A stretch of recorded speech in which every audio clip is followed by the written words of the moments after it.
गणेशाय नमः। इस वीडियो में आज जानेंगे नवरात्रि के तीसरे दिन मां चंद्रघंटा की पूजा में करें और सुने चंद्रघंटा की कथा। मां दुर्गा की बनी रहेगी कृपा। नवरात्रि का तीसरा दिन है। इस दिन विशेष रूप से मां चंद्रघंटा की पूजा की जाती है। माना जाता है कि जो भी व्यक्ति मां चंद्रघंटा की पूरी श्रद्धा भक्ति से आराधना करता है वह पराक्रमी और निर्भय हो जाता है। आइए विस्तार से जानते हैं मां चंद्रघंटा की कथा और उनके मनपसंद भोग के बारे में।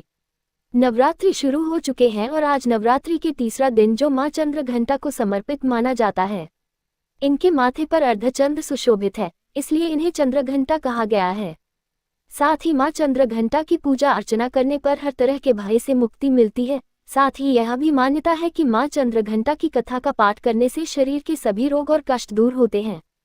मां चंद्रघंटा की कथाओं के अनुसार मां दुर्गा का पहला रूप मां शैलपुत्री और दूसरा मां ब्रह्मचारिणी स्वरूप जो भगवान शंकर को प्राप्त करने के लिए माना जाता है।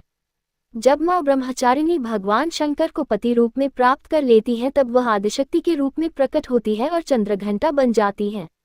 मां दुर्गा ने मां चंद्रघंटा का अवतार तब लिया था जब संसार में दैत्यों का आतंक बढ़ने लगा था। साथ ही उस समय महिषासुर का भयंकर युद्ध देवताओं से चल रहा था। महिषासुर देवराज इंद्र का सिंहासन प्राप्त करना चाहता था। वह स्वर्गलोक पर राज करने की इच्छा पूरी करने के लिए ये युद्ध कर रहा था। ऐसे हुई मां चंद्रघंटा की उत्पत्ति। जब देवताओं को महिषासुर इच्छा का पता चला तो वे परेशान हो गए और भगवान ब्रह्मा, विष्णु और महेश के सामने पहुंचे। ब्रह्मा, विष्णु और महेश ने देवताओं की बात सुनकर क्रोध प्रकट किया और क्रोध आने पर उन तीनों के मुख से जो ऊर्जा निकली, उस ऊर्जा से एक देवी अवतरित हुई। उस देवी को भगवान शंकर ने अपना त्रिशूल, भगवान विष्णु ने अपना चक्र, इंद्र ने अपना घंटा, सूर्य ने अपना तेज और तलवार और सिंह प्रदान किया। इसके बाद मां चंद्रघंटा ने महिषासुर का वध कर देवताओं की रक्षा की।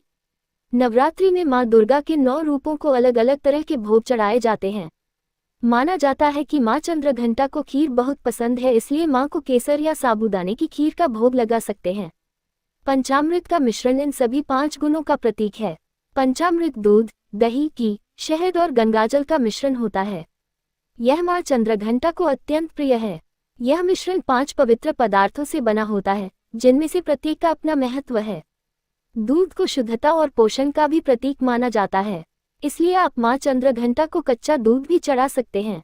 दही भी मां चंद्रघंटा को बहुत प्रिय है। आप दही को सादा या फिर फलों के साथ मिला